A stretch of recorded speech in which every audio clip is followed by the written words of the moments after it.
Selamat malam kepada Romo Carolus Putranto Tri Hidayat, yang biasa kita lebih kenal dengan panggilan Romo Uut. Nggak apa-apa ya Romo dipanggil Romo Uut. Terima kasih atas kehadiran Yes. dan kesediaan Romo menjadi narasumber pada pertemuan bekal malam hari ini. Pertemuan kita akan kita awali dengan doa pembuka, bisa dibantu oleh teman kita Pak Edwin. Boleh Pak Edwin, silakan. Oke, boleh Pak San. Ya, terima kasih Pak Edwin. Selamat malam Romo, selamat malam teman-teman. Sebelum memulai acara malam ini, mari kita memohon kepada Tuhan untuk dapat membantu kita melakukan proses webinar ini dari awal hingga akhir. Dalam nama Bapa dan Putra dan Roh Kudus. Amin. Allah Bapa yang bertata di dalam kerajaan surga, sumber kehidupan kami. Puji dan syukur kalau pada malam hari ini Engkau boleh mengumpulkan kami semua di acara bekal KKS Kelapa Gading. Bapak, sebentar lagi anakmu Romo Uut akan sharingkan pengajaran kepada kami. Kami mohon kiranya Engkau mau mencurahkan Roh Kudus-Mu agar kami dapat memahami maksud dari pengajaran Romo dan tentunya seturut dengan kehendak-Mu ya Bapak. Bapak, kami juga memohon kiranya Engkau mau memberi kelancaran kepada infrastruktur jaringan yang kami miliki agar acara ini dapat berjalan dari awal, tengah, hingga akhir dengan sempurna. Terima kasih ya Bapak, kami serahkan semuanya ini ke dalam nama Tuhan Yesus, Putra-Mu, Juru Selamat kami, kini dan sepanjang masa. Amin. Dalam nama Bapa dan Putra dan Roh Kudus. Amin. Kini sampai tiba waktunya pengajaran dimulai. Kepada Romo Carolus Putranto, kami persilakan.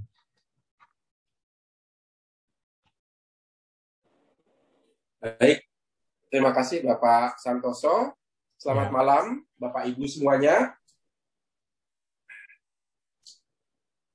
Bersama saudara-saudari kita umat Islam, kita juga bergembira karena hari Idul Fitri yang sedang mereka rayakan. Maka tanggal 13 besok itu luar biasa itu. Kita merayakan hari raya kenaikan Tuhan dan saudara-saudari kita Muslim merayakan Idul Fitri. Jadi ini bukan kebetulan. Dan malam ini kita membicarakan seorang perempuan yang diakui kekudusannya baik oleh orang Kristen maupun oleh orang Muslim, Bunda Maria. Jadi Bunda Maria itu kekudusannya diakui oleh kedua agama ini. Bahkan dalam Al-Quran nama Maria lebih sering disebut daripada dalam Perjanjian Baru. Ini sebuah bentuk pengakuan bagaimana saudara-saudari kita Muslim itu pun mengakui Maria Maria tetap perawan ketika melahirkan Yesus. Itu pun mereka mengakui itu. Nah ini jadi bukan kebetulan semuanya ini bahwa ada titik temu antara kita dengan saudara-saudari kita Muslim yang besok merayakan Hari Raya Idul Fitri. Ya, itu pengantar dari saya. Maka semoga Bapak Ibu dalam kondisi sehat setelah buka puasa hari ini kita semua fit untuk mendengarkan tradisi ajaran gereja tentang Bunda Maria. Yang bulan ini juga kita kenangkan secara khusus sebagai bulan Maria. Baik, saya akan presentasikan bahan yang sudah saya siapkan. Ya, terima kasih panitia. Nah, ini dia. Ya, ini bahan yang sudah saya siapkan. Seperti yang sudah saya sampaikan, kita mau berbicara tentang dogma Maria dikandung tanpa noda dikaitkan dengan pengharapan kaum beriman. Maria dikandung tanpa noda kita kaitkan dengan hidup penuh harapan sebagai orang beriman. Oke, kita lihat slide berikutnya. Nah, apa isi dogma Maria dikandung tanpa noda ini? Saya kutip bagian yang menyebut bahwa Maria dikandung tanpa noda. Jadi dogma ini dikeluarkan oleh Paus Pius ke-9 pada tanggal 8 Desember 1854 dalam konstitusi apostolik yang diberi judul Ineffabilis Deus. Saya akan mengutip bagian yang persis menunjuk kepada ajaran Maria dikandung tanpa noda. Saya bacakan. Bunda Maria yang terberkati, seketika pada saat pertama ia terbentuk sebagai janin, oleh rahmat yang istimewa dan satu-satunya yang diberikan oleh Tuhan yang Maha Kuasa, oleh karena jasa-jasa Kristus penyelamat manusia, dibebaskan dari semua noda dosa asal. Nah, ini bunyi dogmanya seperti itu. Jadi, inilah bunyi dari dogma Maria dikandung tanpa noda. Apa itu dogma? Dogma itu adalah pernyataan gereja yang mau mengatakan satu ajaran ini harus diterima karena punya sifat perwahyuan. Jadi ada perwahyuan ilahi di situ. Maka wajib diterima oleh umat beriman. Itulah dogma. Maka kita sebagai orang Katolik wajib mempercayai ajaran ini bahwa Maria dikandung tanpa noda. Apa dasar biblisnya, Romo? Nah, nanti akan kita lihat itu dasar biblisnya. Tapi yang penting sekarang Ibu Bapak sudah melihat bunyinya bagaimana. Kerap kali kita mendengarkan Maria dikandung tanpa noda, tapi dogmanya sendiri bagaimana? Nah, ini sudah saya tampilkan dan sudah saya bacakan. Sekarang kita akan melihat secara rinci kalimat demi kalimat makna yang ada dalam dogma ini. Ya, kita lihat slide berikutnya. Nah, uraiannya seperti ini. Yang pertama-tama, dogma tadi mau mengatakan bahwa Bunda Maria itu dibebaskan dari noda dosa asal.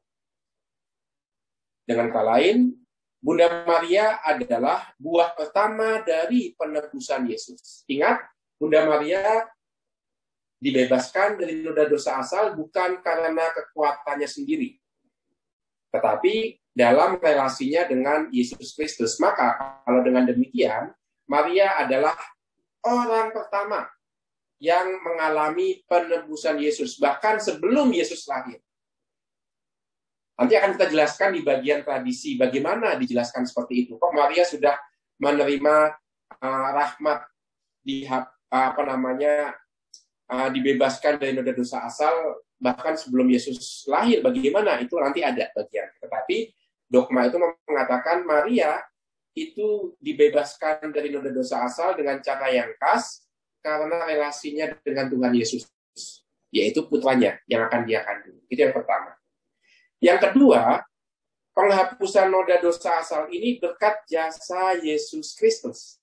Jadi bukan karena kekuatan Maria sendiri. Dengan kata lain, Bunda Maria itu manusia biasa. Dia tetap membutuhkan penebusan. Tetapi penebusan yang dia alami itu berbeda.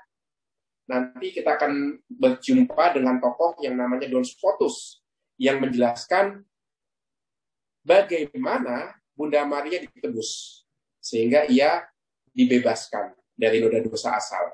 Kalau kita manusia itu kan dibebaskan dari noda dosa asal melalui pembaptisan kita. Pembaptisan menghapus dosa asal dalam diri kita. Tetapi Maria itu dengan cara yang berbeda. Nah, itu akan kita lihat nanti. Dengan kata lain, sebenarnya Maria pun seperti kita, manusia biasa. Tetapi karena campur tangan Allah, Maria itu bisa dipisahkan dari noda dosa asal. Jadi manusia tetap manusia. Maria tetap manusia yang membutuhkan penebusan, seperti kita. Namun cara dia menerima karya penebusan berbeda dari kita. Nah, ini kerap kali dogma Maria dikandung tanpa noda ditafsirkan berbeda. Karena Maria dilahirkan tanpa noda dosa asal, lalu Maria bukan manusia biasa. Enggak. Maria tetap manusia biasa. Dia pun butuh penebusan. Tetapi dia ditebus dengan cara yang berbeda daripada kita, manusia biasa yang lain. Nah, itu.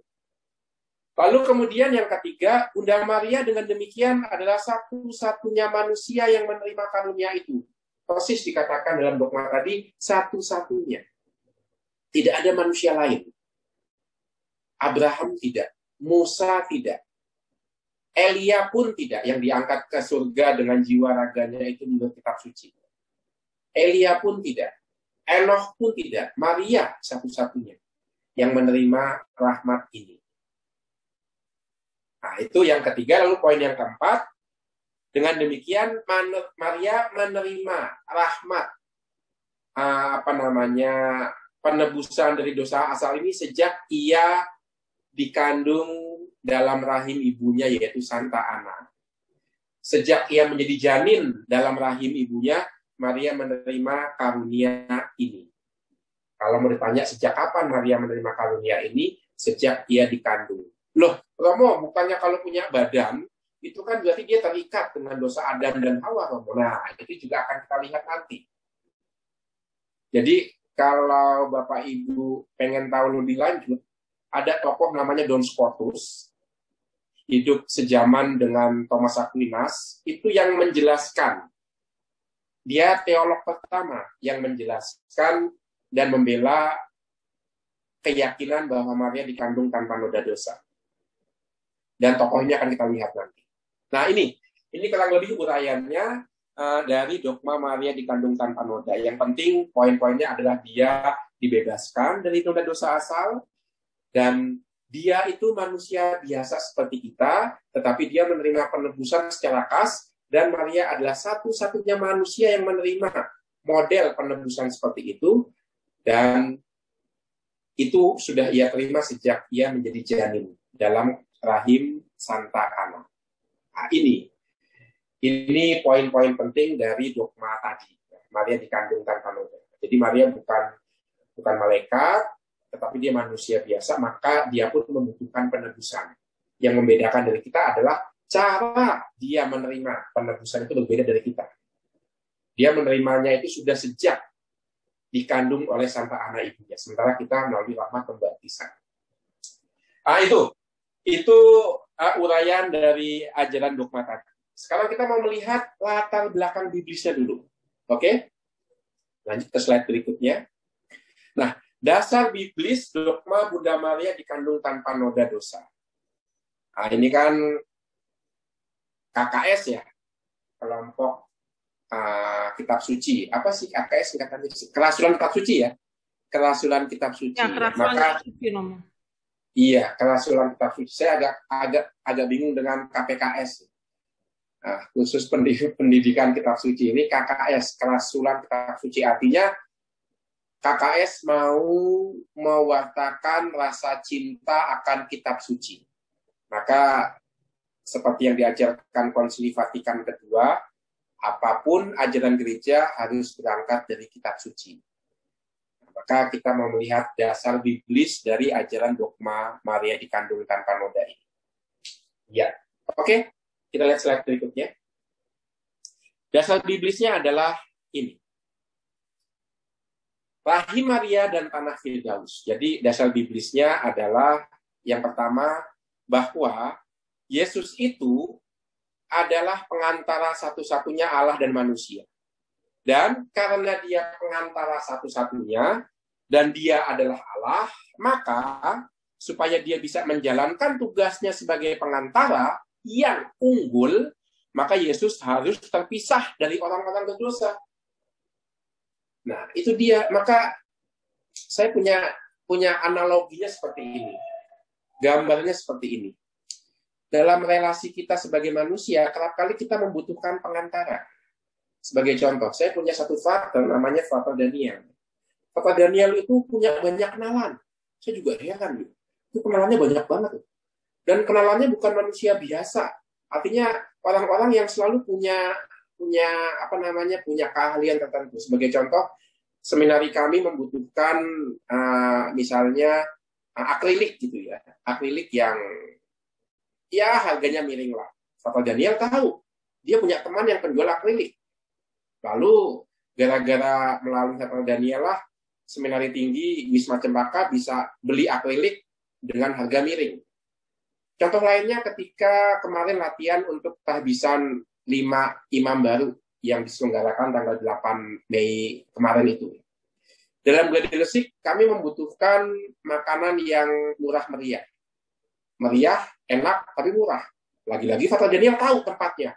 Di daerah mana ya? Rendangan ya, ada daerah Rendangan. Di situ terkenal dengan makanan Chinese food khas Pontianak. Wah. Maka belilah kami nasi campur babi panggang. Harganya miring, cuma 30-an ribu, tapi di atas nasi itu macam-macam babi olahan ya. Itu gara-gara mediasi Father Daniel itu. Jadi dalam relasi kita membutuhkan mediator-mediator seperti itu. Saya nggak bisa langsung ketemu Jokowi kalau nggak lewat misalnya Romo Heri Widodo, Romo Projo Jakarta yang menjadi anggota penasehat presiden. Nah, itu saya sampai sekarang belum kesampaian sih ketemu Jokowi ya. Tapi untuk sampai ke Jokowi saya butuh mediator. Nah, itu baru relasi manusiawi seperti itu. Bagaimana dengan Allah? Pasti juga membutuhkan mediator, perantara yang unggul. Karena kalau untuk ketemu orang penting aja, kita membutuhkan orang yang punya posisi luar biasa. Nah, ini mau berjumpa dengan Allah. Mediator mana yang paling penting? Pengantara mana yang lebih unggul? Kalau bukan Allah sendiri. Siapa itu? Ya Yesus Kristus. Nah, itu sebabnya mengapa kitab Ibrani 7:26 mengatakan Yesus adalah pengantara satu-satunya antara Allah dan manusia, dan dia menjadi unggul karena dia manusia, dia sekaligus Allah, dan dia karena Allah dan manusia, dia tidak punya dosa. Itulah Yesus Kristus pengantara kita. Nah, maka kalau Yesus itu dipisahkan dari dosa, maka rahim yang akan mengandung dia, itu juga harus rahim yang murni. Daging yang harus Yesus ambil, itu juga daging yang tanpa noda dosa. Nah itu dasarnya di sini. Maka dengan demikian, Maria yang memberikan daging pada Yesus dalam rahimnya, harus juga disiapkan. Dan harus dipisahkan dari noda dosa. Maka laksana Adam yang diciptakan tanpa dosa, karena diciptakan dari tanah Firdaus, lihat kita Kejadian bab 2 ayat 7, demikian juga Yesus, Adam baru, harus menerima daging dari rahim perawan Maria yang juga bebas dari noda dosa. Ini dasar biblisnya. Jadi seperti dulu Adam diciptakan tanpa noda dosa, dan Adam diciptakan dari tanah Taman Firdaus yang belum mengenal dosa, demikian juga Yesus membutuhkan daging dari rahim seorang perawan yang juga dikhususkan, dilepaskan dari noda dosa, yaitu perawan Maria. Itu sebabnya mengapa Maria itu khusus. Karena dia harus memberikan daging kepada pengantara kita dengan Allah, yaitu Yesus. Ini dasar biblisnya. Oke, lanjut.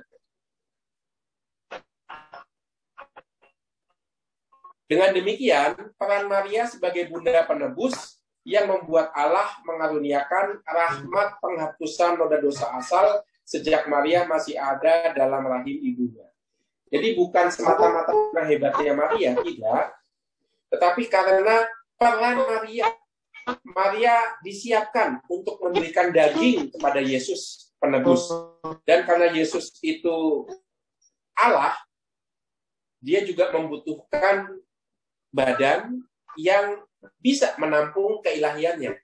Dan siapa yang bisa memberikan badan itu? Yaitu orang yang memang disiapkan oleh Allah sendiri. Dan menyiapkannya adalah dengan membebaskan Maria dari noda dosa sejak ia dikandung ibunya sampai anak. Nah, itu disebut biblisnya. Dan peran Maria itu kita temukan dalam Lukas bab 1 ayat 35. Roh Kudus akan turun atasmu, dan kuasa Allah yang maha tinggi akan menaungi engkau, sebab itu anak yang akan kau lahirkan itu disebut kudus, anak Allah. Ini dia. Maka Maria dikhususkan dari dosa karena dia akan mengandung dan melahirkan anak Allah. Tidak ada orang lain yang menerima karunia ini selain Bunda Maria. Itu sebabnya mengapa kita berdasarkan perikop-perikop kitab suci ini meyakini Maria dikandung tanpa noda dosa. Karena tubuh yang dia kandung adalah tubuh Yesus Kristus sendiri. Allah sekaligus manusia. Itu dasar Biblisnya di situ. Oke, kita lihat slide berikutnya. Nah, sekarang orang Katolik kita itu percaya bahwa Allah mewahyukan kebenaran tidak hanya dalam kitab suci, tetapi juga dalam tradisi yang hidup. Artinya bagaimana iman kita itu dihidupi, lalu menjadi kitab suci ketika ditulis, dan ketika ditulis di kitab suci, dihayati lagi lebih mendalam. Jadi tradisi adalah kitab suci yang hidup. Sementara kitab suci adalah tradisi yang ditulis. Nah, itu bedanya seperti itu. Maka tidak bisa memisahkan. Jangan lagi saya mendengarkan ada orang yang berkata, bedanya orang Protestan sama orang Katolik adalah orang Protestan itu mencintai kitab suci, orang Katolik mencintai tradisi. Enggak. Tidak. Baik orang Protestan maupun orang Katolik, dua-duanya harus mencintai baik itu tradisi maupun kitab suci. Sebagai contoh tradisi apa? Contohnya adalah kredo. Rumusan aku percaya itu adalah bukti kuat bagaimana tradisi itu nggak boleh dilupakan. Bahkan orang Protestan sekalipun itu mengakui rumusan kredo itu penting. Itu sebabnya mengapa dalam persekutuan gereja Kristen sedunia diakui sebagai gereja kalau menerima 4 konsili ekumene pertama. Dan dalam 4 konsili ekumene pertama itu dirumuskan juga kredo. Terutama kredo Nikea Konstantinopel. Itu tidak ada dalam kitab suci, tapi itu ada dalam tradisi. Rumusan kredo itu ada dalam tradisi, yaitu bagaimana kitab suci dihidupi dan dihayati, sehingga melahirkan rumusan aku percaya. Maka orang Protestan pun sebenarnya mencintai tradisi, tetapi belum terungkap itu. Karena mereka juga meyakini dan mempercayai rumusan aku percaya. Mereka punya rumusan itu. Dan orang Katolik harus mencintai juga dua-duanya. Sayangnya kita agak terlambat dalam mencintai kitab suci. Karena kitab suci diperkenalkan dan boleh dibaca secara pribadi hanya setelah Konsili Vatikan kedua. Kurang lebih 60 tahun yang lalu. 1960-an. Ya. Sayangnya kita terlambat, tetapi puji Tuhan kita bisa mengejar keterlambatan kita. Saya kenal seorang pendeta yang mengatakan kepada saya, Romo Uut, sekarang banyak pendeta Protestan mengakui bahwa orang-orang Katolik lebih mengenal kitab suci daripada jemaat mereka. Terutama lulusan KPKS. Wah, itu lebih dekat dengan kitab suci. Wah. Itu harus diakui, lulusan KPKS itu digojlok dalam kitab suci, ya kan. Wah, luar dalamnya dibedah itu kitab suci selama 3 tahun menjadi KPKS. Maka untuk lulusan KPKS yang ada di sini, jangan sia-siakan ilmu yang didapat, dibagikan juga dalam kerasulan kitab suci ini. Itu kan tujuan KPKS ya, supaya ilmu yang didapat di sana dibagikan, ya. Supaya semakin banyak orang Katolik mengenal dan mencintai kitab suci. Nah itu. Maka kita sekarang mau melihat tradisi yang membuat gereja melalui Paus Pius ke-9 melontarkan dogma Maria dikandung tanpa noda. Kita mau lihat pelan-pelan. Ya, slide berikutnya. Kita mau melihat dari gereja timur. Terus terang, gereja Katolik harus belajar banyak dari gereja timur. Karena di gereja timurlah kita bisa menimba inspirasi bagaimana menghormati Bunda Maria. Dari gereja timurlah kita juga belajar bagaimana pentingnya peran Roh Kudus dalam kehidupan beriman. Itu semua inspirasi bisa kita gali dari kekayaan iman liturgi gereja timur. termasuk dalam keyakinan akan Maria dikandung tanpa noda. Devosi pertama terhadap Maria dikandung tanpa noda itu muncul dari gereja timur.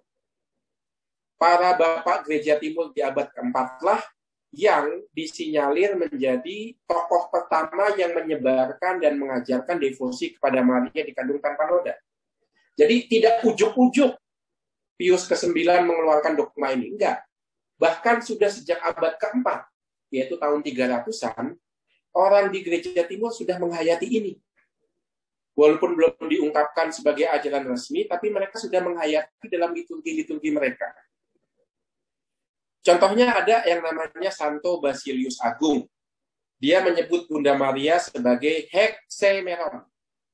Artinya, perawan yang melahirkan dalam keperawanan dan dilindungi tanpa noda dosa. Lihat, itu sudah sejak tahun 300-an. Basilius Agung melontarkan ajaran ini.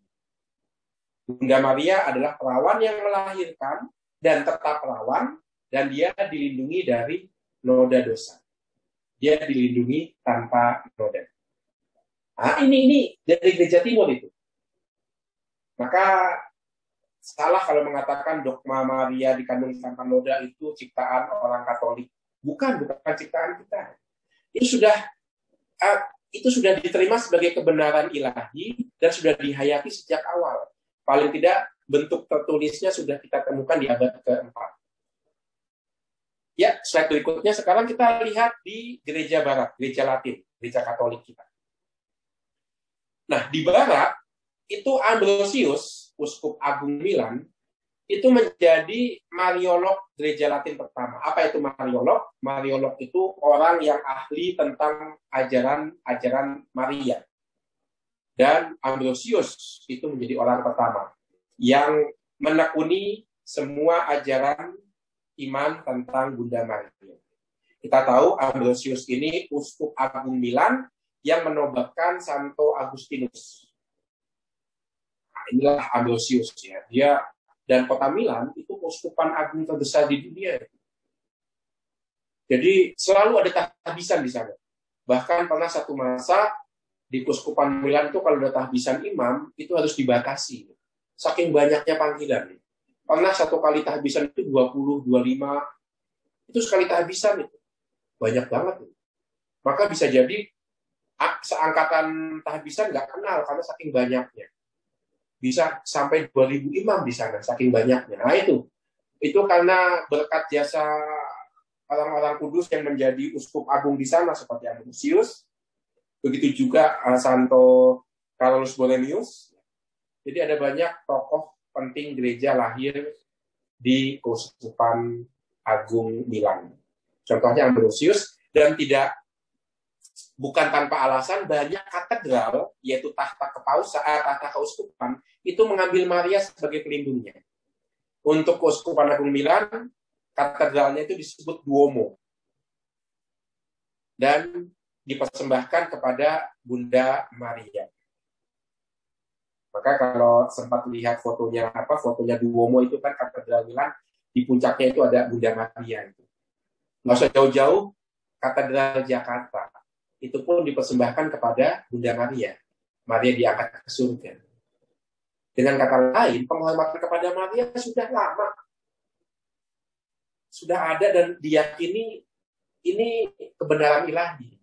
Menghormati Maria itu walaupun levelnya devosi, tetapi ada kebenaran ilahi di situ. Nah ini, Santo Ambrosius salah satu mariolog pertama dari gereja Latin. Dia menyebut Bunda Maria sebagai Susipe, yaitu yang pantas dihormati karena integritasnya sebagai ibu Tuhan. Sekali lagi, Maria itu kita hormati bukan karena pribadi manusiawinya semata, tidak, tetapi karena relasi dan perannya dengan Tuhan Yesus yang dia kandung dan dia lahirkan. Selalu dalam relasinya dengan penebus. Bahkan Ambrosius melihat Bunda Maria itu sudah diantisipasi perannya itu dalam Perjanjian Lama. Dialah cahaya tanpa noda. Dialah awan hujan keselamatan. Dialah wanita yang memahkotai Raja Salomo. Nah itu. Lihat bagaimana Ambrosius begitu mencintai Maria, dan dengan demikian dia juga mendukung devosi kepada Maria yang dikandung tanpa noda. Lalu ada tokoh lainnya yang sudah saya sebut di awal, yaitu Don Scotus. Nah, ini dia. Don Scotus ini adalah seorang Fransiskan. Jadi pengikut Santo Fransiskus dari Assisi, dan kita tahu betapa kuatnya devosi Santo Fransiskus dari Assisi kepada Bunda Maria. Bahkan Fransiskan itu sebabnya mengapa dalam pakaian Fransiskan itu ada rosario. Di talinya itu, tali jubahnya itu kan bentuknya rosario.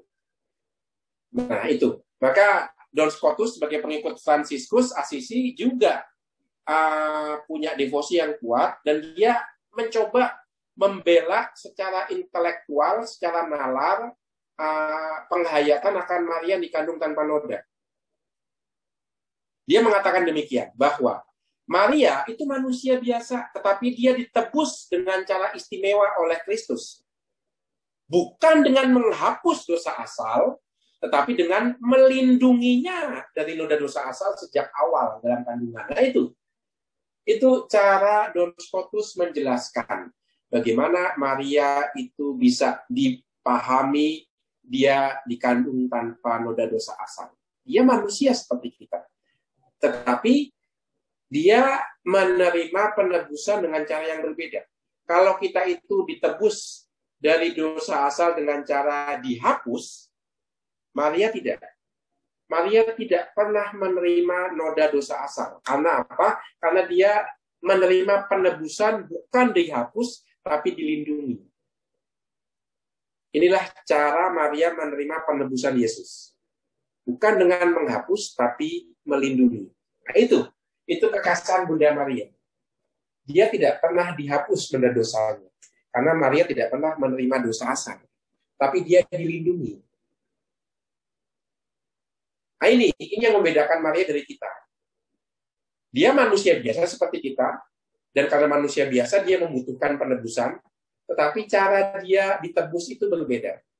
Kita ditebus dengan cara dihapus noda dosa asal kita. Maria ditebus dengan cara dilindungi dari noda dosa asal. Nah ini Don Scotus yang mengajarkan itu. Dan mana yang lebih unggul? Pasti Bunda Maria dong. Karena dia nggak mengenal dosa asal tuh. Karena dia dilindungi sejak awal. Maka cara Maria menerima penebusan Yesus jauh lebih unggul daripada kita. Tetapi ingat, dia tetap manusia seperti kita. Itu yang pertama. Lalu yang kedua, kalau begitu Maria bukan manusia dong. Karena dia nggak punya dosa asal, kan nggak? Dia tetap keturunan Adam dan Hawa. Tetapi dalam waktu yang bersamaan, ketika dia masuk ke dalam rahim Santa Ana, dia juga putri kesayangan Allah. Nah ini yang membedakan Maria dari kita, tapi juga membedakan Maria dari Yesus. Karena Yesus itu tidak dilindungi dan tidak dihapus dari apa-apa. Yesus tidak mengenal dosa sama sekali. Karena Yesus adalah Allah Putra. Sementara Maria manusia biasa. Dia keturunan Adam dan Hawa, tapi pada saat yang bersamaan, karena Maria mau disiapkan menjadi bunda Tuhan, dia pun diangkat menjadi putri kesayangan Allah. Maka dia dilindungi dari noda dosa asal. Nah itu. Yesus bukan keturunan Adam dan Hawa. Yesus bukan keturunan siapa-siapa. Dia bukan keturunan biologis siapapun. Sementara Maria keturunan biologis dari ibunya dan bapaknya, Yoakim dan Ana.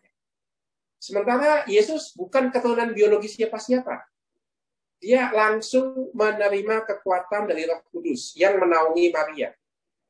Bukannya dia keturunan Daud, iya, secara hukum. Karena dia diangkat oleh Yusuf, keturunan Daud. Sementara Yesus bukan hasil dari hubungan lelaki maupun perempuan. Itu yang membedakan Yesus dari Maria. Nah, itu dia. Maka itulah cara Don Scotus menjelaskan keistimewaan Maria sekaligus perbedaannya dari Tuhan kita Yesus Kristus. Nah itu cara Don Scotus seperti itu.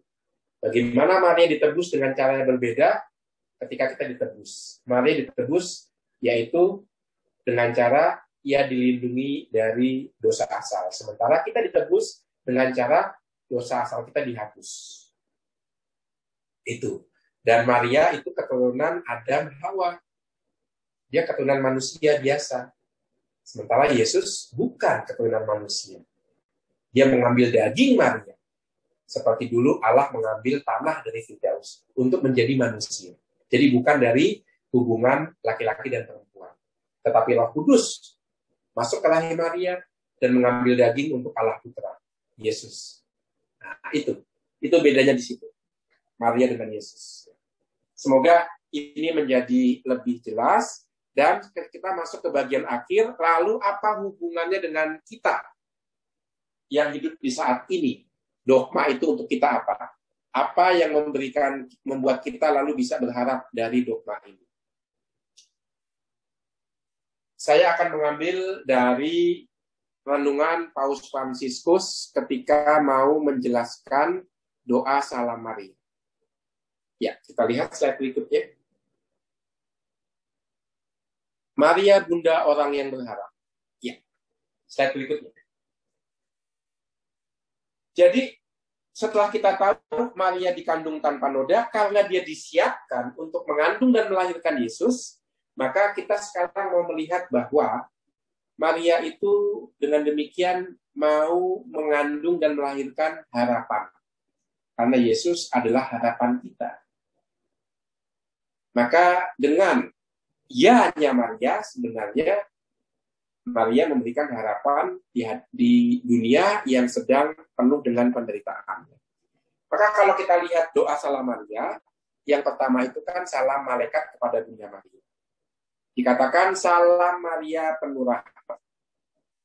Salam itu dalam bahasa kitab suci Yunaninya disebut kairo, artinya bersukacitalah.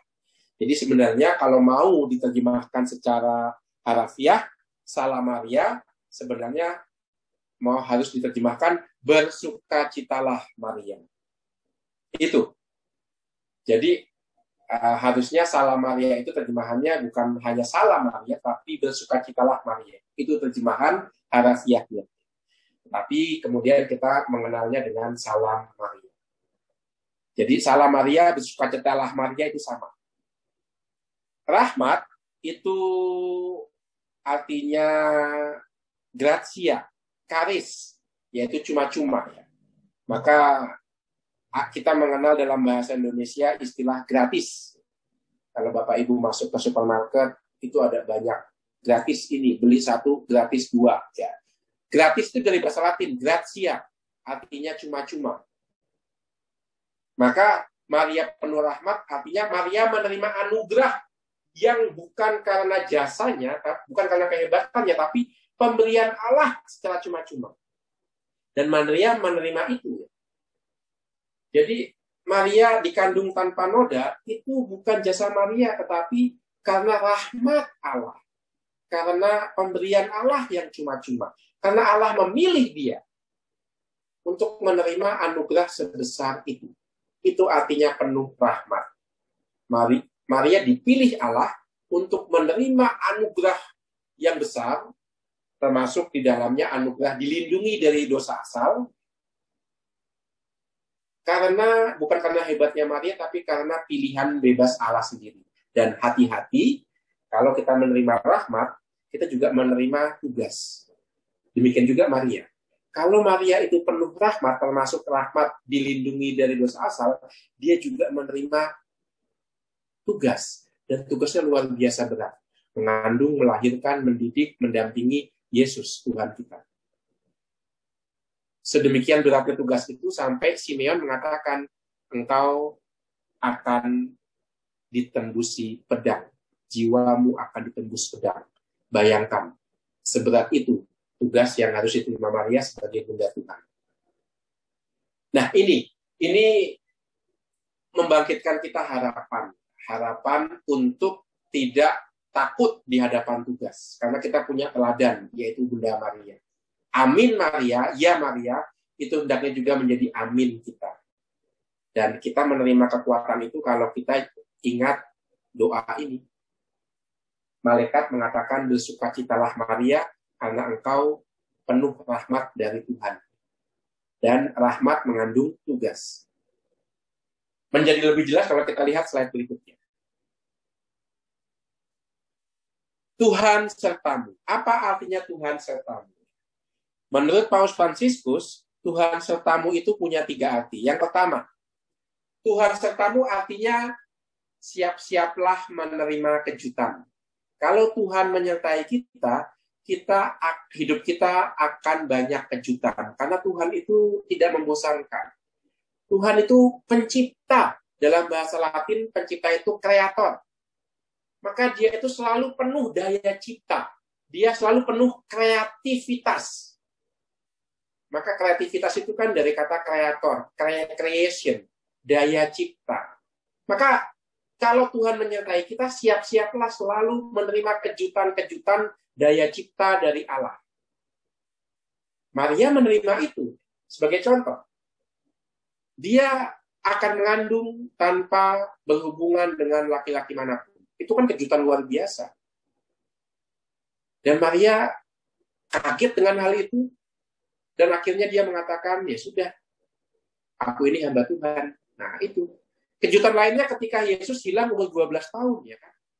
Maria kan menegur Yesus. Mengapa engkau membuat kami bingung? Apa jawaban Yesus? Bukankah aku harus ada di rumah Bapakku? Maria terkejut lagi. Itu luar biasa ini. Dan ada banyak kejutan yang Maria alami. Puncaknya di kayu salib. Itu kejutan yang luar biasa. Itu. Dan akhirnya kejutan yang lebih dahsyat lagi ketika Yesus bangkit. Nah ini, lihat bagaimana Tuhan sertamu artinya siap-siaplah menerima kejutan-kejutan. Siap-siaplah menerima hidup yang tidak membosankan. Baik kejutan yang menantang maupun kejutan yang membahagiakan. Dua-duanya dialami Maria. Karena Maria disertai Tuhan. Nah, ini dia. Maka itulah artinya Tuhan sertamu. Siap menjalani hidup yang tidak membosankan. Karena ada banyak kejutan. Baik kejutan yang menantang maupun kejutan yang membahagiakan. Kadang-kadang kejutan dari Tuhan itu juga membuat kita sedih. Ya kan? Misalnya kehilangan anggota keluarga. Seperti Maria kehilangan anggota keluarganya, kehilangan suaminya Yusuf, kehilangan putra tunggalnya Yesus. Ya. Maria mengalami kejutan itu. Atau juga kejutan yang membahagiakan, kebangkitan. Ya. Untuk hidup kita juga kehilangan orang yang kita cintai. Ya. Kesuksesan. Itu kan kejutan-kejutan dari Tuhan. Artinya membuat hidup kita nggak membosankan. Hidup kita disertai Tuhan. Ada daya cipta di situ. Maka apa artinya kejutan yang membuat kita sedih? Artinya di situ Tuhan mau menciptakan hati kita menjadi baru lagi. Kita mau dimurnikan. Iman harapan kita dimurnikan dengan kejutan yang membuat kita sedih. Tapi kejutan yang membuat bahagia juga itu cara Tuhan membuat kita sadar bahwa Tuhan menopang kita. Tuhan memenuhi kebutuhan kita. Nah itu. Itu makna pertama Tuhan serta kita, yaitu ada banyak kejutan. Sehingga hidup kita tidak membosankan. Lalu makna yang kedua adalah kesetiaan. Kalau Tuhan beserta kita, artinya dia setia menemani kita. Dan kita diminta setia kepada dia. Ketika kita menerima kejutan yang membuat kita sedih, ingat, kita nggak sendirian. Tuhan setia menemani kita. Dan kita diminta jangan meninggalkan dia. Karena pengalaman gelap kita. Ada satu ibu yang sharing kepada saya, dia meninggalkan gereja karena ditinggal suaminya. Suaminya menghadap wajah Tuhan. Ibu itu protes. Baru 5 tahun perkawinan kok Tuhan sudah merenggut suami dari samping saya. Maka dia marah kepada Tuhan dan dia akhirnya tidak lagi pergi ke gereja. Lalu saya bertanya, kok ibu sekarang balik ke gereja? Bahkan menjadi prodiakon, kenapa? Dia cerita lagi. 5 tahun tidak ke gereja, dia hidup sendirian. Satu ketika dia lagi nyetrika. Ketika dia nyetrika, nggak sengaja tangannya itu kena setrika kepanasan. Ketika tangannya kepanasan, dia teriak, waduh! Sambil matanya itu ke atas. waduh gitu kan. Spontan kalau kita waduh itu selalu ke atas. Nggak jarang waduh itu ke bawah, waduh ke atas. Ya kan? Dan ketika dia ke atas, dia melihat salib Tuhan. Dan ketika dia melihat salib Tuhan, dia merasa malu. Waduh, saya yang penderitaannya baru sekecil ini saja kok sudah mengingkari iman saya ya, meninggalkan gereja. Lah Tuhan Yesus penderitaannya luar biasa itu. Dia bukan hanya ditinggalkan orang-orang, tapi dia juga merasa ditinggalkan Allah Bapanya. Itu kan lebih dahsyat daripada penderitaan saya. Betapa malunya saya. Maka dia kemudian kembali ke gereja. Karena pengalaman itu. Karena pengalaman melihat Yesus yang jauh lebih menderita, tapi tetap setia.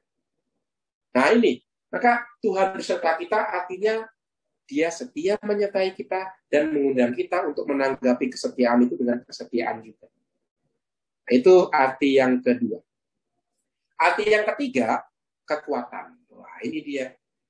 Kekuatan ini saya temukan ketika nah ini tadi kan ya, saya sama Ibu Leni tadi ngomong soal pelayanan di penjara. Kekuatan itu saya dapatkan ketika saya melayani orang di penjara. Jadi, kalau saya melayani orang di penjara, itu kerap kali saya merasa tidak memberikan banyak kepada mereka. Mereka yang memberikan banyak pengalaman kepada saya, terutama kekuatan iman. Ada satu imam yang 2 tahun lalu ditahbiskan, itu sharing kepada saya. Kamu mau tahu nggak? Di tingkat 3, saya itu mau keluar loh dari frater, saya mau lepas jubah. Tapi gara-gara pengalaman melayani orang di penjara, saya menemukan kekuatan dan batal lepas jubah. Wah itu. Jadi Tuhan menyertai kita dengan satu dan lain cara. Kadang-kadang penyertaannya itu nggak terduga. Kekuatan yang dia berikan itu nggak terduga. Bisa juga melalui orang-orang yang kita layani di penjara. Seperti teman saya itu. Dia batal lepas jubah karena mengalami penyertaan Tuhan yang meneguhkan melalui orang-orang yang di penjara. Nah, penyertaan Tuhan macam-macam yang menguatkan. Bisa melalui peneguhan pasangan hidup, bisa melalui peneguhan orang-orang yang kita layani, orang-orang yang sedang sakit. Nah ini, Tuhan sertamu memberikan kita kekuatan, seperti yang Maria alami. Maka ketika kita mendoakan salam Maria penuh rahmat Tuhan sertamu, kita memperoleh kekuatan. Dan dari kekuatan itu kita bisa berharap. Seperti Maria berharap. Nah ini relasi dogma Maria yang dikandung tanpa noda dengan kita hari ini. Seperti Maria dikandung tanpa noda untuk melahirkan Yesus, dan di situ dia punya harapan, demikian juga kita. Belajar berharap bahwa di tengah dunia yang seolah-olah dikuasai oleh dosa, ada satu manusia yang dilindungi dari dosa, yaitu Bunda Maria. Dan dari situ melahirkan putranya yang tunggal, Tuhan kita. Kenyataan ini membuat kita bisa berharap. Rupanya dunia ini tidak gelap, semata-mata gelap. Ada terang juga. Karena Maria. Nah, ini harapan kita. Karena kan kadang-kadang kalau kita melihat semuanya serba gelap, kita nggak punya harapan. Dan kalau nggak punya harapan, hidup kita kacau. Posisi itu yang dialami oleh dunia di tahun 70-an, 70-an, 80-an. Saya beberapa hari ini nonton film dokumenter tentang serial killer. Kapan istilah serial killer muncul? Di tahun 70-an. Dan di tahun 70-an itu semuanya serba gelap. Ada perang Vietnam, ada resesi ekonomi, ada orang-orang yang hidupnya baik tapi dibunuh. Siapa itu? Martin Luther King, Senator Kennedy, ya kan? Orang-orang yang hidupnya baik tapi dibunuh. Tahun 70-an itu. Dan di tengah dunia yang seolah-olah gelap semua, kejahatan meningkat. Dan bentuk kejahatan yang belum pernah ada muncul di tahun itu, yaitu pembunuhan berantai. Karena apa? Karena orang berpikir, ya sudahlah, kalau semuanya gelap, buat apa hidup baik? Sekalian aja menumpahkan semua kejahatan dalam diri kita. Lahirlah kejahatan baru yang namanya serial killer. Itu ketika orang tidak punya harapan. Tetapi puji Tuhan, kita tidak masuk ke dalam kegelapan seperti itu. Puji Tuhan, ada satu manusia yang dilindungi oleh Allah dari dosa asal dan melahirkan putranya ke tengah dunia, yaitu Bunda Maria. Maka Bunda Maria memberikan harapan, dan orang yang berpegang pada Maria itu nggak pernah jatuh ke dalam kegelapan. Contoh yang paling konkret adalah penampakan Maria di dunia ini. Semua penampakan Maria itu diberikan ketika dunia kehilangan harapan. Contoh konkret, Maria menampakkan diri di Lourdes kepada Santa Bernadette. Dan persis kepada Bernadette, Maria memperkenalkan diri sebagai aku yang dikandung tanpa noda. Dan situasi Perancis saat itu adalah situasi yang dipenuhi oleh kegelapan. Karena apa? Karena Perancis dilanda ajaran materialisme. Ingat, Perancis itu satu negara yang sangat anti gereja, anti klerikal. Berapa banyak imam dibantai selama revolusi Perancis. Dan itu gaungnya sampai tahun 1800-an. Dan persis di tahun 1800-an, 1854, Paus Pius mengeluarkan dogma Maria dikandung tanpa noda. Dan di tahun 1858, Maria menampakkan diri kepada Bernadette dan memperkenalkan namanya aku yang dikandung tanpa noda. Memberikan harapan kepada orang Perancis untuk hidup tidak hanya dari materi. Jadi inilah harapan yang diberikan oleh Maria yang dikandung tanpa noda. Ada di tengah dunia yang seolah-olah gelap. Tetap ada harapan. Itu pesan yang mau dibawa oleh dogma Maria dikandung tanpa noda. Tetap ada harapan di tengah hidup yang seolah-olah semuanya gelap, dipenuhi oleh kejahatan. Jangan hilang harapan. Seperti yang dialami Maria. Ya, saya tidak mau banyak-banyak. Persis kurang lebih 1 jam saya bicara. Sekarang saya serahkan kembali kepada Bapak Santoso. Mungkin ada yang mau bertanya dari pemaparan saya ini. Relasi harapan dengan dogma Maria dikandung tanpa noda di bulan Maria ini. Terima kasih untuk perhatiannya. Saya kembalikan ke Pak Santoso.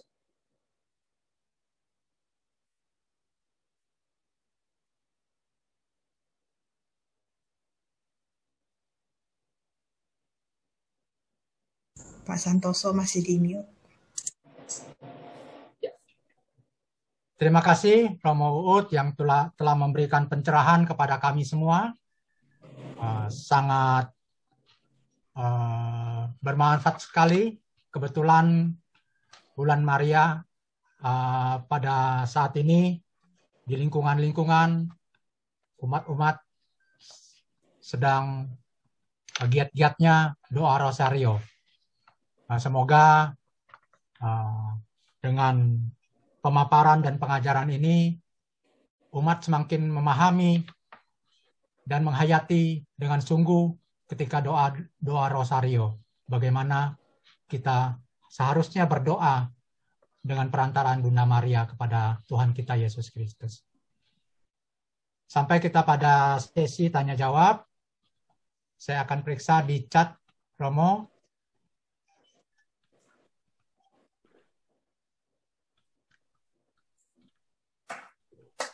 Ada beberapa pertanyaan, sebentar saya lihat dulu.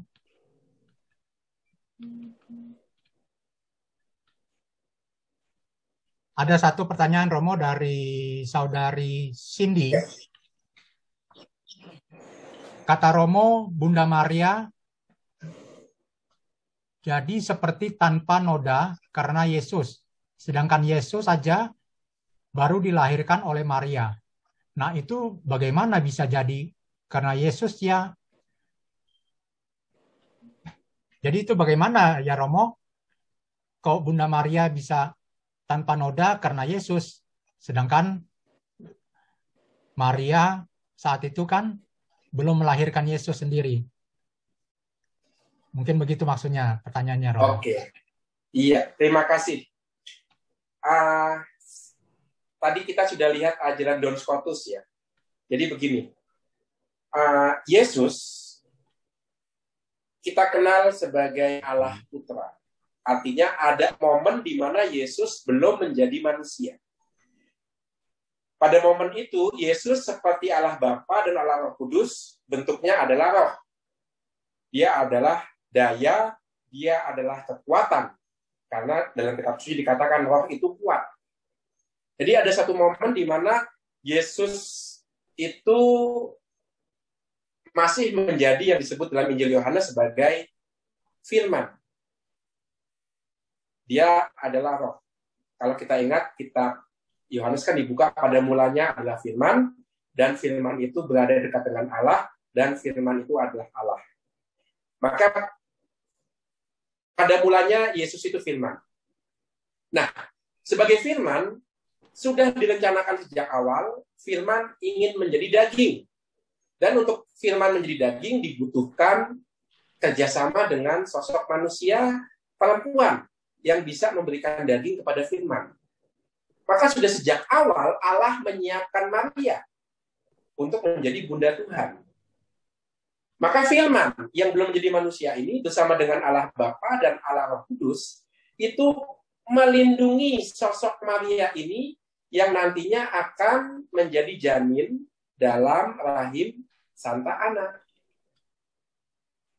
Dengan cara itulah sebenarnya Bunda Maria menerima kekuatan dari Yesus, yaitu dia dilindungi dari noda dosa asal. Bahkan sebelum Yesus dikandung oleh Maria. Karena dia pada mulanya adalah firman. Dan dia ada dekat Allah. Itu penjelasannya. Jadi mungkin karena Yesus tidak tergantung dari rahim Maria. Karena dia pada mulanya adalah Allah. Dia pada mulanya adalah firman. Dan sebagai firman, dia menciptakan segala sesuatu. Karena Allah Bapa ketika menciptakan bersama dengan Allah Putra dan Allah Roh Kudus. Maka Maria pun dengan demikian juga diciptakan oleh Allah Bapa, Allah Putra, Allah Roh Kudus, sedemikian sehingga dia dilindungi dari noda dosa. Maka ketika Maria dimasukkan ke dalam rahim Maria melalui persekutuan Yoakim dan Ana, Allah Bapa, Allah Putra, Allah Roh Kudus sudah melindungi, melingkupi Maria dari dari dosa asal. Nah itu caranya seperti itu. Dan itu mungkin karena Yesus adalah Allah. Lebih tepatnya Allah Putra. Maka dia bisa menebus ibunya sejak awal dengan cara melindungi Maria sudah sejak janin dari noda dosa asal. Mengapa itu mungkin? Ya karena Yesus adalah Allah Putra. Sehingga itu mungkin terjadi. Begitu jawaban saya. Terima kasih Romo. Bagaimana Saudari Cindy sudah menjawab pertanyaannya? Iya, menjawab. Oke, kita lanjutkan. Pertanyaan kembali dari Ibu Stefani Pinpin, Romo, artinya Bunda Maria tidak perlu dibaptis ya? Karena sudah sejak janin sudah dihapuskan dosa asalnya. Persis, itu dia. Iya, Maria nggak perlu dibaptis ya, karena sudah nggak mengenal dosa asal dia, kan dilindungi dari dosa asal ya. Tapi ingat, bukan hanya Maria yang nggak perlu dibaptis. Para rasul juga nggak perlu dibaptis kan? Petrus, kedua belas rasul kan nggak ada yang dibaptis. Mengapa tidak perlu dibaptis? Karena dosa asal mereka sudah dihapus ketika mereka mengikuti Yesus. Ketika mereka dipanggil untuk mengikuti Yesus dan diutus untuk mewartakan Yesus. Dan oleh sebab itu mereka menerima karunia Roh Kudus. Itulah pembaptisan mereka, yaitu menerima karunia Roh Kudus pada saat Pentakosta yang sebentar lagi akan kita rayakan. Jadi Maria tidak perlu dibaptis karena dia dilindungi dari dosa asal. 12 rasul juga nggak perlu dibaptis karena mereka menerima karunia Roh Kudus yang menghapuskan mereka dari dosa asal. Dan karunia itu mereka terima karena mereka mengikuti Yesus dengan setia. Betul. Jadi Maria nggak perlu dibaptis. Oke. Ya. Oke. Terima kasih Romo. Kembali ada pertanyaan dari Pak Paulus. Pastor, kitab apokrif apa yang memuat cerita Yoakim dan Ana tentang Bunda Maria? Iya, betul. Jadi Ibu Bapak ada kumpulan tulisan yang sebenarnya bagus, sebenarnya indah, tetapi tidak dianggap punya status sebagai kitab yang diwahyukan. Kitab yang ditulis karena mau meneruskan perwahyuan Tuhan Yesus melalui para rasul. Nah, kitab yang nggak masuk kitab suci ini yang disebut sebagai kitab apokrif. Dan kitab apokrif walaupun tidak termasuk kitab suci, tapi baik dibaca ya. Karena memiliki nilai rohani yang kuat juga. Contohnya kitab Didache, itu ajaran moralnya sangat bagus. Kitab Gembala Hermes, dan salah satunya kitab apokrif yang menceritakan Maria punya bapak namanya Yoakim dan punya ibu namanya Santa Anna. Ini nggak ada kitab suci, tapi ada kitab apokrif namanya Protovangelium Yakobus. Dalam Protovangelium Yakobus inilah kita mengenal kisah Maria masih kecil, kisah bapak dan ibunya, dan bagaimana Maria sejak kecil itu dititipkan di bait Allah. Maka sejak kecil Maria memang nggak kenal cowok, tidak seperti anak-anak remaja lainnya. Maria nggak kenal cowok, ya. Maria nggak hang out malam minggu, nggak. Maria mendalami kitab suci dan berdoa di bait Allah sejak kecil. Didedikasikan untuk mendalami kehidupan rohani. Sehingga siap nanti untuk menerima Santo Yosef sebagai suami. Dan di situ dia menjalankan peran sebagai ibu Yesus. Ya, jadi kisah itu ada di Protovangelium Yakobus, kitab apokrif yang menceritakan kisah hidup Maria. Itu nama Injil apokrifnya. Oke, Terima kasih Romo. Ya. Kembali ada pertanyaan dari Bapak Iwan, ya, Iwan S. Ya. Secara sejarah, kenapa Gereja Katolik menerbitkan dogma Maria dikandung tanpa noda dan dosa? Iya, secara sejarah kenapa Gereja Katolik menerbitkan itu? Satu, karena itu sudah lama diyakini, seperti saya katakan tadi, Maria dikandung tanpa noda itu sudah lama diyakini. Mulai di Gereja Timur sejak tahun 300-an sampai Gereja Barat juga menyebar. Itu yang pertama. Lalu yang kedua, khususnya di Gereja Timur, sudah ada devosi terhadap Maria yang dikandung tanpa noda. Jadi ini sudah diyakini sebagai kebenaran iman dan sudah dirayakan juga dalam liturgi Gereja Timur dan dalam devosi-devosi. Lalu yang ketiga, ketika dogma itu dikeluarkan, Gereja Barat di Eropa itu sedang krisis iman. Krisis imannya adalah gereja diserang dengan ajaran yang namanya materialisme. Seolah-olah hidup ini hidup ini hanya jasmani. Karena untuk membuktikan sisi rohani itu nggak bisa. Dan pada waktu itu, tahun 1800-an, orang sedang tergila-gila dengan yang namanya pembuktian ilmiah. Sesuatu itu benar kalau bisa dibuktikan. Lah, kehidupan rohani nggak bisa dibuktikan, ya kan? Pembuktiannya beda. Nah, bagaimana menjaga iman? Ada yang namanya kehidupan rohani. Maka pada momen itulah dikeluarkan dogma Maria dikandung tanpa noda. Untuk mengatakan bahwa hidup rohani itu ada. Bahwa mukjizat itu ada. Nah, itu tiga alasan. Ya. Bahwa satu, sudah diyakini sejak lama Maria dikandung tanpa noda. Dua, sudah dirayakan juga sejak lama dalam liturgi dan devosi. Dan ketiga, itu dikeluarkan karena Gereja Barat khususnya sedang menghadapi goncangan ajaran materialisme, pemikiran materialisme, yang ingin membuktikan segala-galanya dengan pembuktian di laboratorium.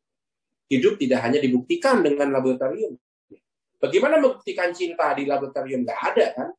Bagaimana membuktikan cinta ibu mama sama anaknya, cinta pasangan suami istri? Apa itu nggak nyata, kan nggak bisa dibuktikan, kan nggak juga. Nah, pada konteks itulah kemudian dogma Maria Immaculata diterbitkan. Itu sejarahnya seperti itu. Baik. Ucapan terima kasih dari Bapak Iwan S. tadi yang menanyakannya, Mo. Oh ya, oke. Ini kembali pertanyaan dari Ibu Stefani Pinpin. Romo, ya. Kalau para rasul tidak dibaptis, mengapa Yesus dibaptis? Iya. Nah, supaya jadi Katolik ya. Jadi Yesus dibaptis itu masuk paroki mana ya?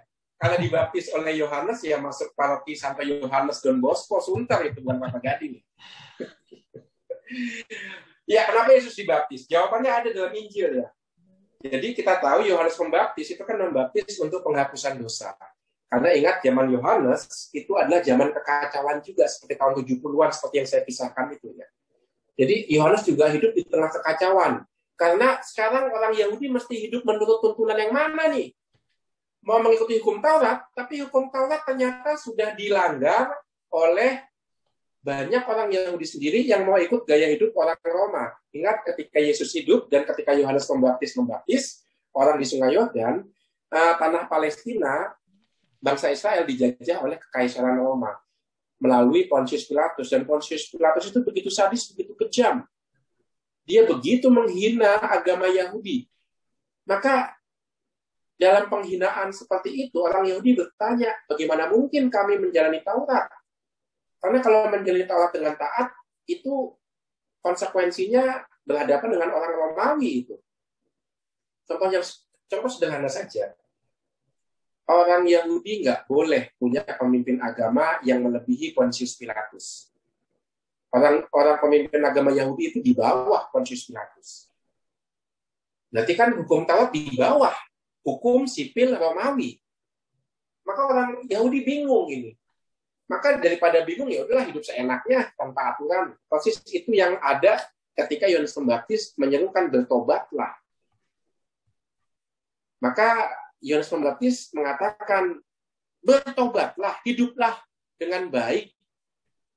Maka Allah akan menyelamatkan engkau, bahkan Allah akan membebaskan engkau juga dari penindasan Romawi. Maka Yohanes Pembaptis membaptis demi pengampunan dosa. Maka menjadi sebuah skandal untuk gereja perdana melihat Yesus kok dibaptis sama Yohanes. Apakah Yesus berdosa? Itu pertanyaannya. Maka dijawab oleh Yesus sendiri.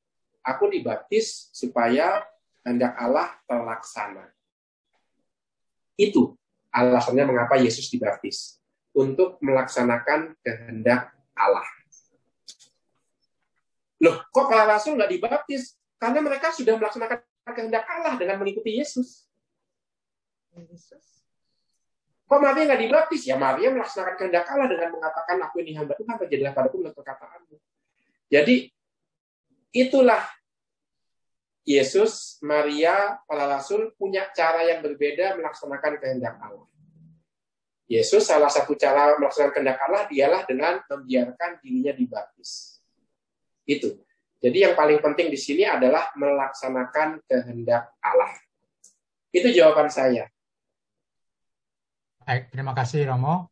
Ya. Saudari Pinpin, bagaimana sudah menjawab pertanyaannya? Oke, makasih ya Mo. Mo boleh nambah lagi nggak Mo? Boleh. Ya, silakan. Stefani. Kalau dalam litani ada dua yang saya nggak jelas deh. Litani itu ada Benteng Daud, doakanlah kami Benteng Gading. Benteng Daud dan Benteng Gading maksudnya apa ya, Mo?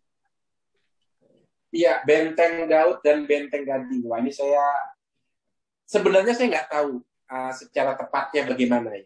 Tetapi bisa saya bayangkan seperti ini. Benteng Daud. Kita tahu, ini kan gelar-gelar Maria ya. Benteng Daud dan Benteng Gading kan gelar-gelar Maria. Apa hubungannya Benteng Daud dengan Bunda Maria? Ini penafsiran saya dan tolong nanti dikonfirmasi. Benteng Daud artinya Daud itu kan punya rumah. Rumah itu kan bukan hanya bangunan tapi keluarga. Maka Benteng Daud artinya benteng yang dikaitkan dengan keluarga Daud yang nantinya melindungi tidak hanya keturunan Daud, tapi juga bangsa manusia dari noda dosa. Dan keturunan Daud yang nanti bisa menjadi penyelamat adalah Yesus Kristus. Keturunan dalam arti keturunan secara hukum ya, bukan secara biologis. Yaitu Yesus Kristus. Maka benteng Daud artinya Bunda Maria itu meneruskan janji Allah kepada Daud sedemikian sehingga nanti dari rahim Maria lahir Yesus Kristus yang secara hukum diakui sebagai keturunan Daud yang melindungi manusia dari noda dosa. Itu penafsiran saya seperti itu. Jadi benteng Daud adalah benteng yang melindungi kita dari noda dosa, memenuhi janji Allah kepada Daud dan keturunannya, bahwa dari keturunanmu akan lahir Mesias. Itu benteng Daud seperti ini. Jadi Maria mewujudkan janji Allah kepada Daud dan keturunannya akan lahirnya Mesias dan penyelamat yang melindungi keturunan manusia dari dosa. Itu benteng Daud, saya tafsirkan seperti itu. Tapi kalau boleh, nanti akan saya jawab lewat WhatsApp ke Ibu Sin ya. Jawaban saya titipkan ke Ibu Sin atau ke Pak Agus. Pak Agus siapa ya? Pak Agus Santoso ya? Agus Susanto. Ya, Susanto. Agus Susanto. Jawaban saya akan titipkan ke Pak Agus Susanto. Saya punya PR untuk ini. Terus terang saya harus mendalami lagi. Begitu Ibu pimpin. Baik Romo, makasih ya Romo. Yuk, sama-sama. Ya, makasih Mo. Ya. Teman-teman, Pak Agus Susanto. kiranya ada pertanyaan-pertanyaan yang mau disampaikan langsung. Kami persilakan, masih ada waktu. Ya.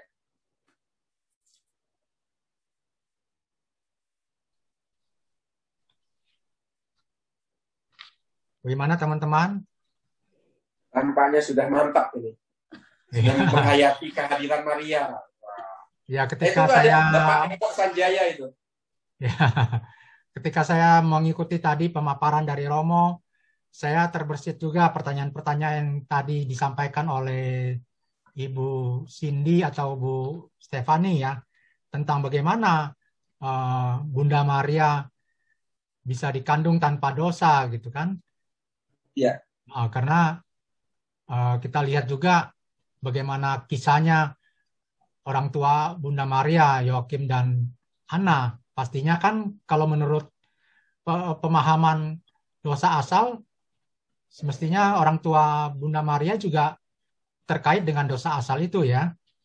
Ya. Ya, tapi tadi sudah dijawab oleh Romo juga, jadi saya sudah terjawab juga pertanyaan saya tadi.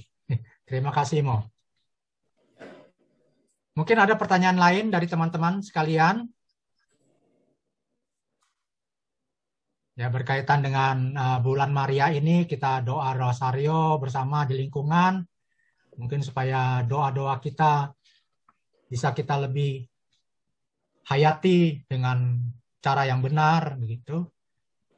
Kalau ada hal-hal yang kurang jelas, bisa ditanyakan kepada pakarnya Romo Uut. Saya bukan pakar.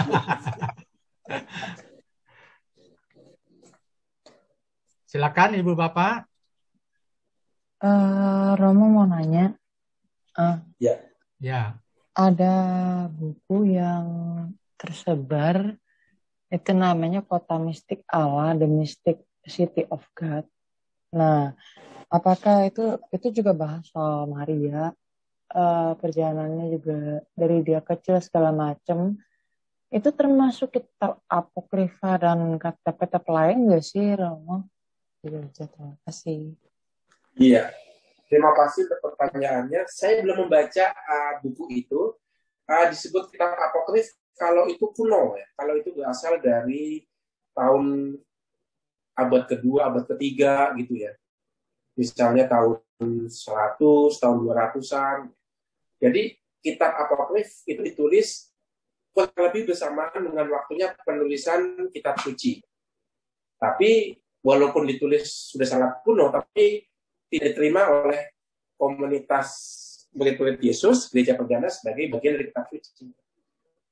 Nah, maka tergantung buku ini ditulis kapan itu. Kalau kuno, dan ternyata banyak dibaca juga oleh jemaat pada waktu itu bisa disebut kitab apokrif. Tapi kalau tidak kuno, ya bukan kitab apokrif. Jadi salah satu kriteria kitab apokrif adalah sejaman dengan penulisan kitab suci, baik perjanjian lama maupun perjanjian baru. Misalnya kitab apokrif Didache, itu ditulis tahun 90-an. Di antara kita pasti belum ada yang lahir tahun 90-an. Bukan tahun 1990, tapi tahun 90. Hampir 2000 tahun yang lalu. Nah, itu Didache, itu apokrif. Karena penting, tetapi tidak masuk kitab suci. Lalu ada kitab suci lainnya, misalnya Injil Barnabas. Itu juga apokrif, ditulis tahun 200-an, 300-an. Seperti itu. Jadi kalau buku Siti ini ditulis pada tahun-tahun itu, ya dia masuk apokrif. Lihat angka tahunnya juga.